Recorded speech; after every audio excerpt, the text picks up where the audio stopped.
Well, here's the thing. If it wasn't a big deal, Donald Trump wouldn't have requested $2.5 billion, right, to be prepared.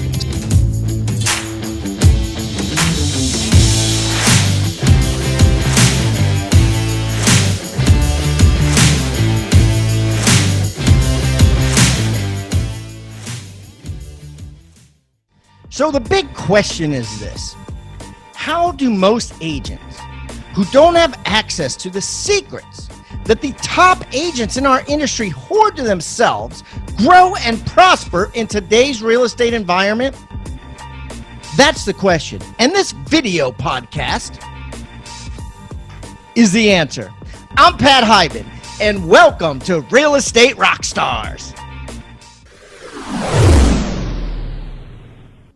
What is going on, Rockstar Nation? This is your boy, Pat Hyben, and I am back with Mr. Aaron Amuchastegui today to do a state of the market. How you feeling today, son? Man, I am so glad you're in here to chat with me today. Everybody's been asking, where's Pat? Why hasn't he been on there? And I knew I had to reach out to you today. I said, hey, we got to get back, dude. Let's do the state of the market. Let's do it. I love doing state of the markets, buddy. Anytime. There's a lot of good news. Let's start this off, Aaron, talking about the coronavirus, because it's in everybody's heads now. Coronavirus. You can't buy a mask for the life of you. I'm getting ready to go to Cuba, and my wife spent days looking for masks for us to wear on the plane.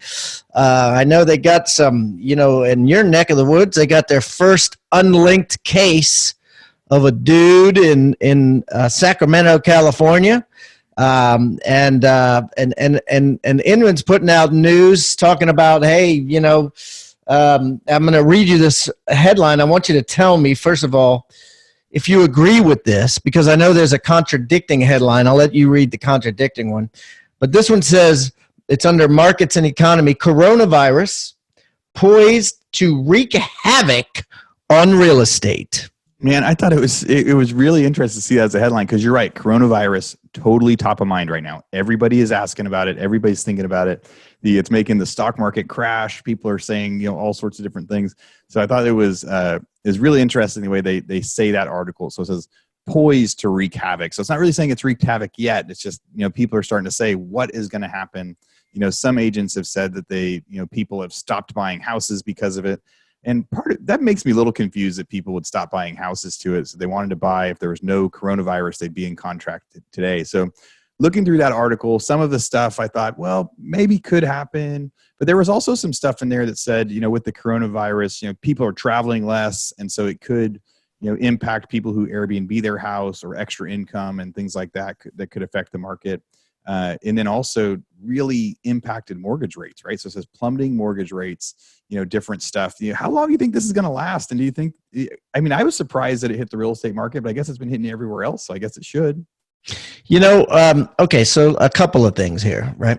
So number one, I don't think it's hit the real estate market yet.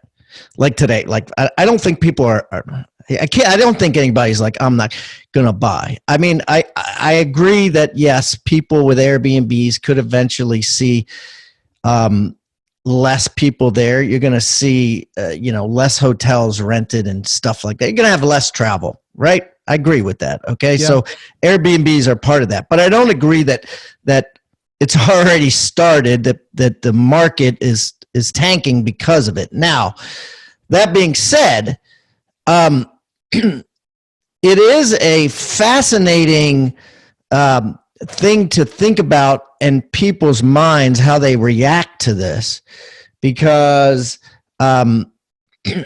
you are starting to see it grow, and you are starting to see how everybody's paying attention to it all of a sudden. And the question is, just the way the stock market continues to sell off, right? Are you going to see investors in the housing market sell off? I don't think any homeowners who's been living in their home for 11 years are going to just suddenly sell because of the coronavirus. But my question is, if you have a real estate portfolio and you think the economy in itself is going to crash, are you going to sell all of your rentals just like you would sell all of your stocks? It feels different, but I think some of this article is saying that could potentially happen. What do you think? Yeah. If I had houses in China, I might sell them right now. Depending on where we're investing, we might say, hey, it is impacting there. I'm trying to figure out how serious to take this, right? As we hear it as an investment in the news, and so stock market's crashing, that makes rates go down. In general, that helps us as investors, with financing and things like that. With rates going up and down, it makes, stuff a little, but I don't think it necessarily increases or decreases renters. It could impact Airbnb. I see that, but I was remembering like the Ebola virus. You remember like 5, 6, 7 years ago, there was this Ebola virus outbreak, and it was all over the news. And for like 3 weeks, we're like, the world's coming to an end. Ebola is popping up here. It's popping up here. It had hit a few people in the U.S. And then all of a sudden, it was like not in the news. It got fixed. They figured out how to knock it down. And so it's trying to figure out, like, is this a scare or an impactful thing? Is it going to be like the flu, or is it crazy, right? And so I have a tough time trying to sort that stuff out. Well, I think it's kind of like the flu, but it kills you, so it's like but the flu kills people too, I mean, it's weird. Here's how I'm looking at it. Number one, I am helping my sister-in-law buy a house, and she got with a lender a week ago, right? And everything was normal, right? It was no problem, locked into a rate, right? Literally today, it's 1 week from that day, right? I decided to check with a buddy of mine. Hey, what would this rate be today? It is like a half to 5/8 of a percentage point less, right? And it has less points for the same mortgage. And I'm like, we got to switch mortgage companies. You know what I mean? I mean, it's like, I hate to be the guy that advises you to do this, because my whole life I've been telling, stick with your mortgage broker and da-da-da-da. Once they lock you in, you're locked. But, I mean, it's a significant change in interest rates. And so I think that's going to help. Now, where it's going to hurt is if you work for a company and that company is a public company, and all of a sudden your 401k with company stock in it is dropped in half, or just if your 401k is invested in the Dow Jones or whatever, yes, you're going to have less. You have less money. You have less money today than you did a week ago. And is it possible you're going to have less money in another week? Yes. And less money in another week? Yes, it's very possible, because your money was so high to begin with. But is that going to keep people from buying houses because they have less money? Unequivocally, yes. People won't buy houses because they got less for a down payment. But is all that going to happen? And is the stock market going to bounce? And are rates going to go back to normal? We don't know, Yeah, I think you hit the nail on the head there, that what it will definitely do is buying power, especially those entry-level markets. People are pulling out of 401ks for those down payments. So I could see, yes, people have less money today than they did a couple weeks ago.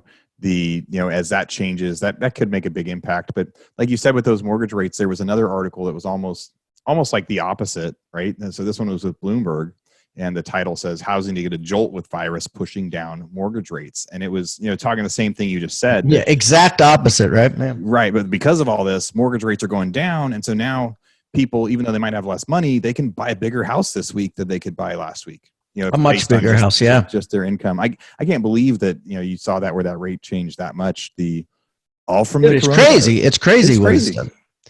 It's crazy. I mean, so yeah. So anyways, it'll be interesting to watch, and we don't know. It's above our pay grade. We don't know what's going to happen, but it does seem different to me than Ebola.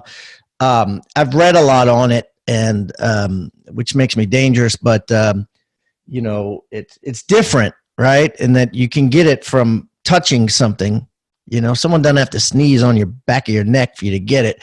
Walking down the street, you can touch something and get it. And also the number of people that get infected by one person is 4 times that of what Ebola was. So like Ebola, you know, if you got it, you infect one person. So it was 1 to 1. This, if you get it, you infect 4 people. So it like splits up, you know? So that is, yeah. You know, you're traveling to Cuba. I'm going to Hawaii next week. And I've traveled all over the world. I've never been afraid to go travel anywhere. I mean, you and I were in Zimbabwe and Africa and all these places right before like the government got thrown out. You know, we've been all over, and this is for the first time. It's like flying to Hawaii. We're like, yeah, do we need to wear a mask on the plane? So yes, here's the thing. If it wasn't a big deal, Donald Trump wouldn't have requested $2.5 billion, right, to be prepared. So, you know what I mean? Like, that's not like, you know, what are you going to do with that money? I mean, you know what I mean? You need that money in case you need to build hospitals like they are in China, where they're building these. I don't know if you've seen this, where they building these hospitals in like 6 days, you know? It's like the same press conference too. We need $2.5 billion, but don't be worried. We got this. Yeah, we got this, but we need some. You're right, man. You've definitely studied this more than I have, and I think you're right. It was, you know, maybe it's time to pay attention. At least pay attention to interest rates out there. And we're in the process of buying a house right now too. Maybe I need to go look at rates again. You do. You'll be shocked.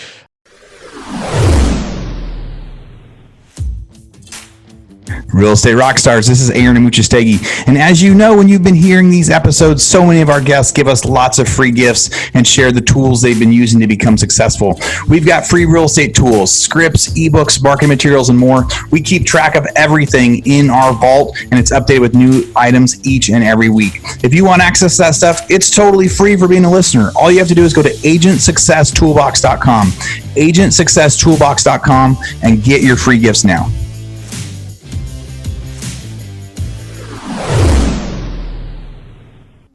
All right, man. What else you got in the news there, Aaron? There's some really interesting news that's been coming out of the Bay Area. So we've talked about it kind of a few times. I've thought about it a few times over the last couple months. And so, about a month and a half ago, these ladies moved into a house in Oakland. So this is from, NBC Bay Area article I pulled up. Homeless moms evicted from Oakland home may return. And so a little bit of a backstory. So a couple months ago, it's cold.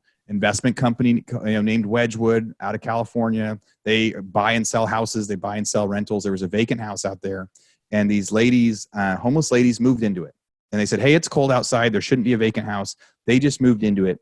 Wedgwood called the cops, and the cops said, "Sorry, there's nothing we can do. You're going to have to send them through this normal eviction process." Through that, they started to get people picketing and saying, "Let's not pay our rent until this happens." Like, all these people started rising up around them, in Oakland, saying, yes, there should not be vacant houses out there when it's cold out and there's homeless people. Well, Wedgwood goes through the process.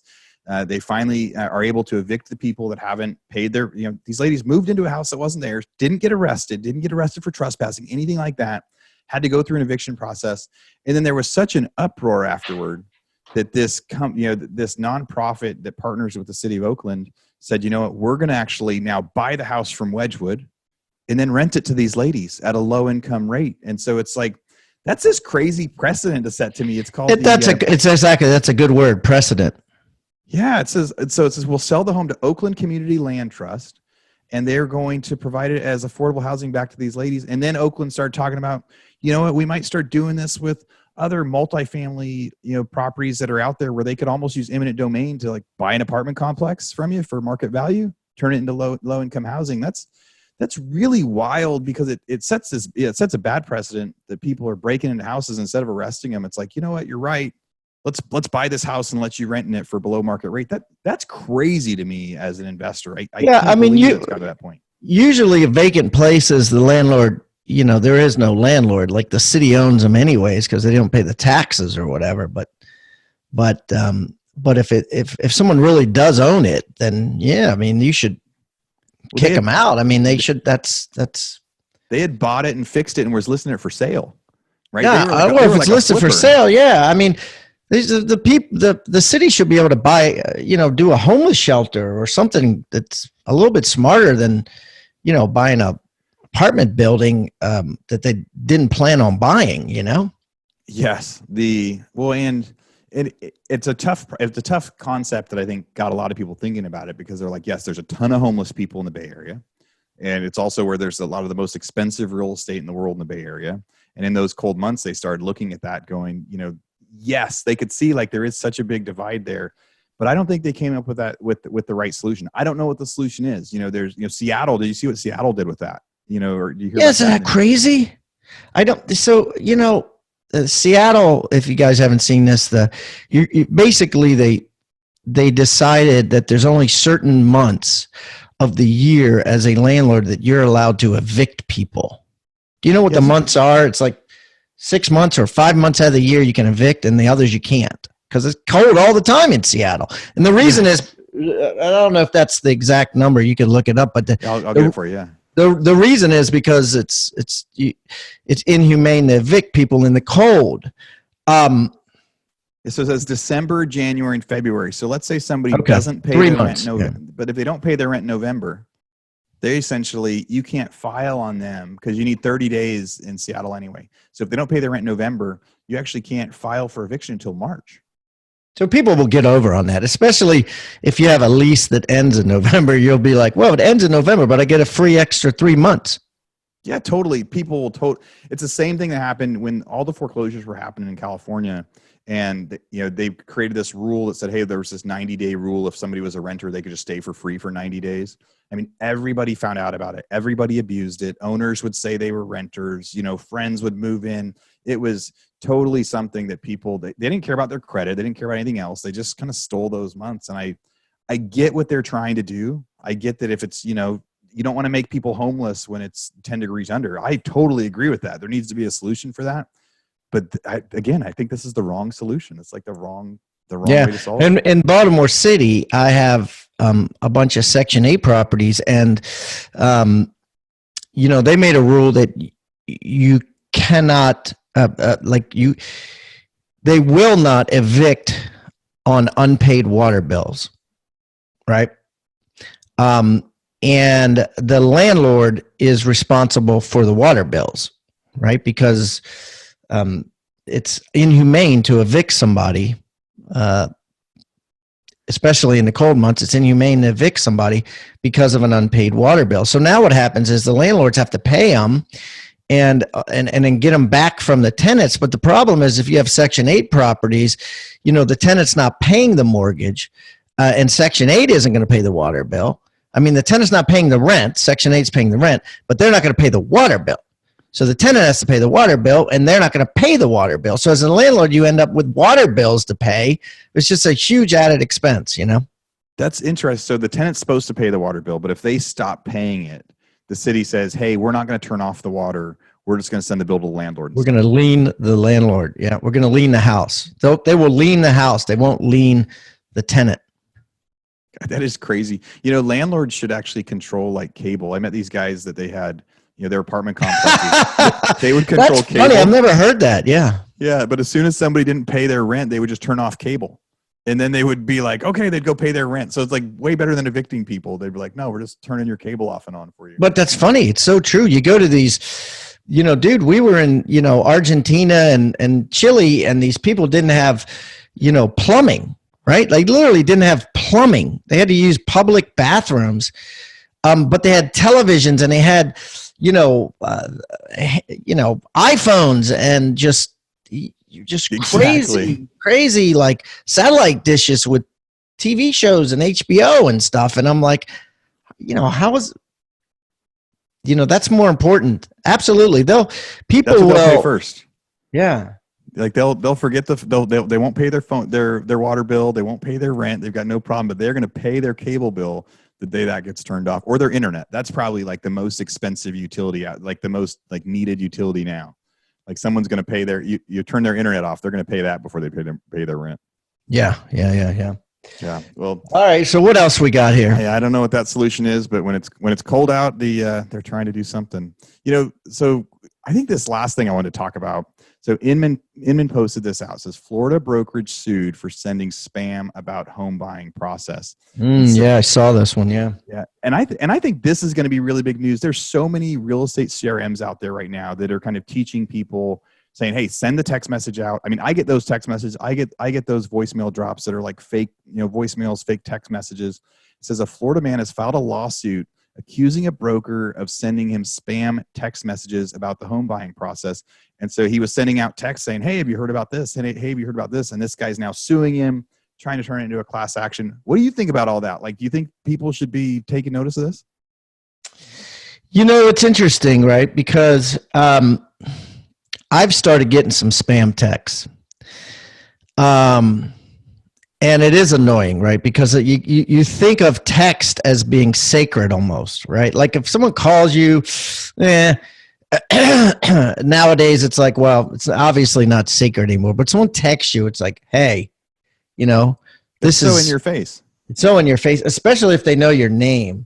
And these said that the dude's name was Ryan or whatever, right? So it was the dude who's suing. Yeah. He said, hey, Ryan, I found this article and wanted to share it with you. Let me know what you think. The next one says, hey, Ryan, guess what most Americans are saying about homeownership? Check out the entire South and Central Florida listing inventory for free by clicking here. So, clearly it wasn't a text sent to just Ryan, right? Like, yeah, it was a scripted text and it got sent to thousands of people. So, where they got Ryan's cell phone, I don't know. But I'm not necessarily fighting for the agent doing this. It was SoFlo Real Estate. I don't know what his side of the story is, what SoFlo's side of the story is, but he or she may have just sent it to Ryan, and maybe Ryan had called them at one point and they had a relationship with Ryan, but I doubt Ryan would have sued SoFlo if he actually knew SoFlo. But let me read you this from the article. Is this is what it boils down to. It says, to avoid getting in trouble with the law, agents who send marketing messages to clients need to show that they received affirmative consent, quote unquote, affirmative consent.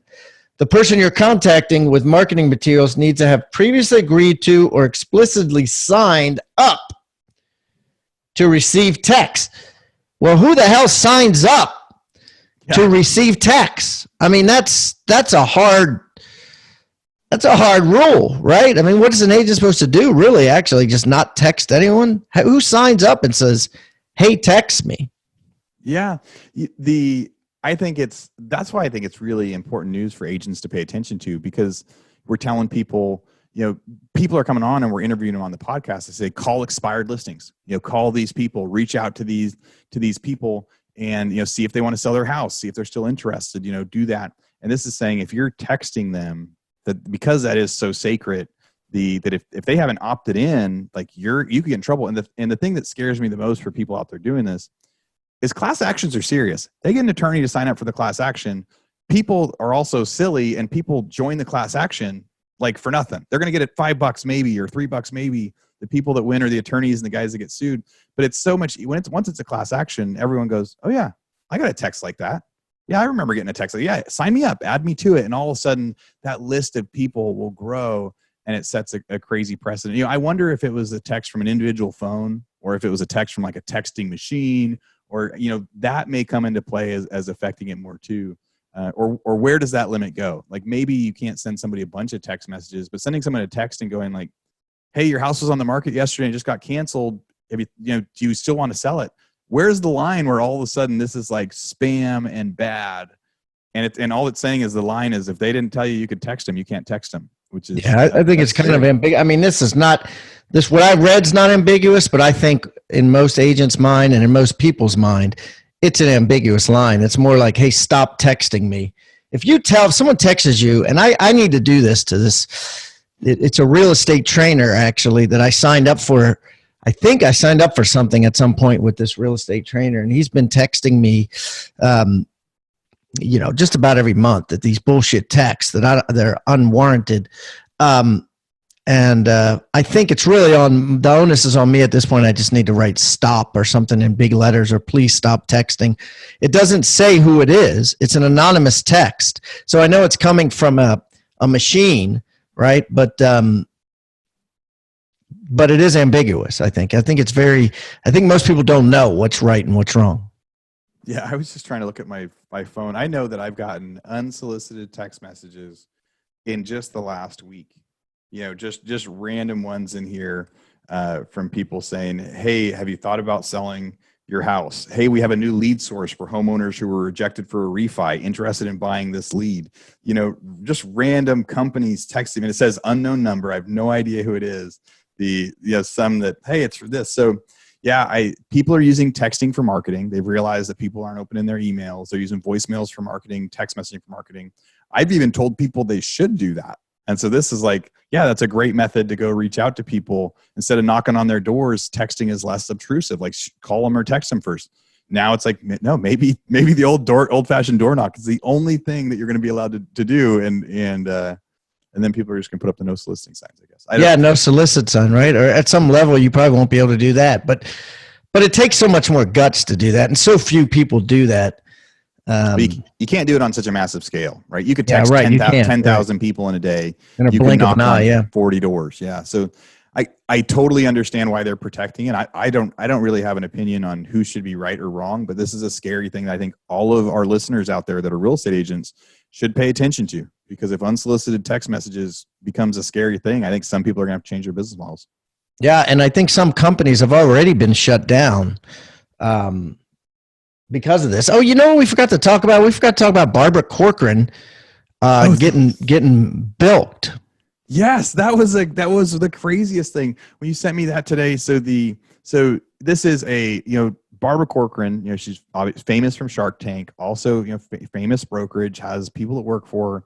And what happened this last week? Maybe it was just the last few days. So somebody had copied somebody that works for her email and just changed it by one little letter.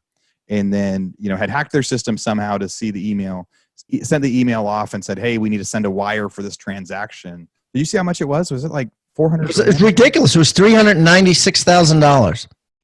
First of all, what I wonder, so she gets bilked at almost $400,000 to pay a bill. But who pays that kind of, first of all, who authorizes their secretary to pay a $400,000? Who authorized that? That's just crazy. I don't understand how that could happen. Like, how could you? I don't know what her net worth is, but how could you possibly even have a bill that wasn't like a house, right? For $400,000, what could the bill possibly be? And the person wired the money. And then when she realized that the person who worked for her shouldn't have wired the money, it was too late. It was gone. Dude, how would you feel if you were that person? I think you're totally right. Like, that's a huge amount. Like, I can see how this almost happened in my company. So somebody had hacked one of my assistant's emails, and to get in charge of her email, they copied my URL and changed it by a letter. And they sent her an email saying that, but from me. So now it says, it looked like it was coming from me. And the email said, hey, cut a check to this person for this much, bill it to this entity. They had obviously read her emails to see the kind of direction I would give her and sent it to her. And so she was going to scan a copy of this check back over, and the people were going to use that to get the checking account or whatever. Right. And then she sent me a text and just said, hey, just wanted to make sure that you were doing this. This feels kind of weird. Right. It's kind of a random request, but it almost happened. Now, it was for a lot less. If it would have been for, $50,000 or $75,000 or $100,000, it for sure would have garnished a phone call. That one was like a $10,000 check and almost went out. So I could see how it happens. But we know a guy who owned a real estate agent that's been on the show a couple of times that opened a title company, right? An auxiliary business to his team. And had a settlement, and the hackers hacked into their settlement files and saw that there was a $1 million sale, and sent an email to the title company that said, you know, the payoff wiring instructions have changed for this loan, for this seller's loan. Please pay, please, here's the new payoff, right? And it was all organized, and it was like Wells Fargo or whatever. It looked completely legit, just like you. One letter was different. And they took $1 million and they paid off a loan, or thought they paid off a loan that they didn't pay off. And then the buyers move into the house, and like a week later, they're like, say, hey, you know, we're getting letters from Wells Fargo or something happened. And they're like, we paid that loan off. Then it ended up they didn't pay it off. The money went to overseas and they never saw it again. They actually had to close down. They had to shut down because they were they had to pay that $1 million out of their operating account, and their operating account only had like 200 grand, and they had to like come out of pocket to pay off that mortgage because that's their responsibility, you know? God, I wonder. I mean, maybe that has to be what happened to her on it. You know, maybe it's something like that. It could. That's exactly what happens. Yeah, like the $400,000 wire has to be for something like that, for a big house, for paying off. It had to be something that they were thinking about anyways. Like yeah, you're right. They had to hack into her stuff and be like, what is Barbara gonna? You know, what is she about to do, or what would she spend $400,000 on? Because normally, if it was like, oh, your Amex bill is in, you know, $400,000. I don't know. Maybe she does spend that much money. I don't know. Depends on how big the business is. Yeah, it's, you know what, I think when you talk about that, the title company that closed down and how like it almost happened to us, and I've heard of it happening to so many people, like wire fraud becomes such a scary thing. But, you know, people aren't double checking the spelling of everything when they're sending it back. Now, more and more title companies are saying, hey, you have to log into this secure server to send it over. And that, but I have to imagine there's going to have to be like an insurance product that comes out that are there to protect people like that. You know, like you know what I'm talking about? Like an errors and omissions almost. Yeah, no. Like yeah, like, absolutely. It probably is. Yeah. You know, and it's probably really expensive. I don't know what it would be. You know, maybe it's, you know, for $1 million, it's 20 grand a year, something really expensive to cover everybody, but they're going to have to do something, because this is only going to happen more and more. We're trying to get to digital notaries and digital everything where people don't ever have to meet in person to buy and sell a house. Like, that's only going to open the door for more stuff like this to happen. Yeah, these guys are professional. They're doing it. Whoever pulled that scam on Barbara Corcoran was a professional. Like, that was a very, very intelligent thing, for someone to do. Right. Yeah. Number one, they got her right hand, her assistant's email. They figured out what she would actually spend 400 grand on in one day. You know, they changed whatever they had to do. It wasn't, you know, it wasn't a purse snatcher that did this. This was a professional, you know, smart ass person.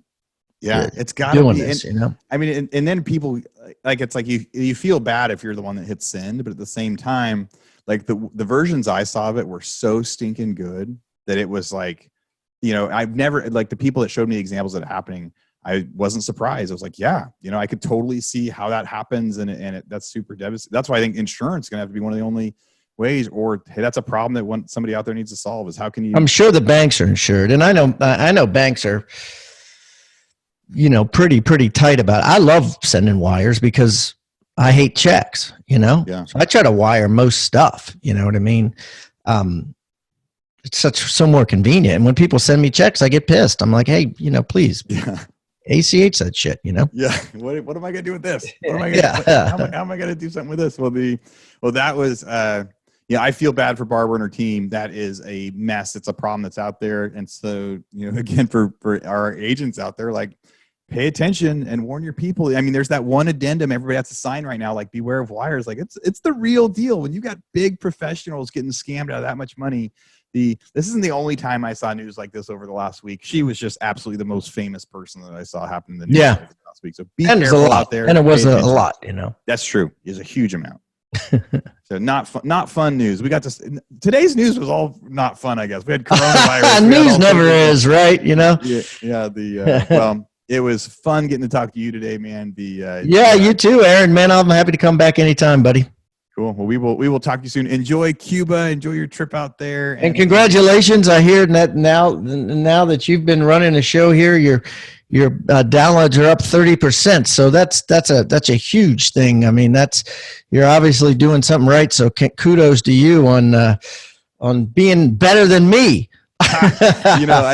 We have been super lucky. January we had the most downloads we've ever had. It was a huge uptick. It was really cool to see, but nobody's as good as you, Pat. That's why I need you back as often as I can. My pleasure, buddy. All right. Well, thanks. We'll talk to you soon.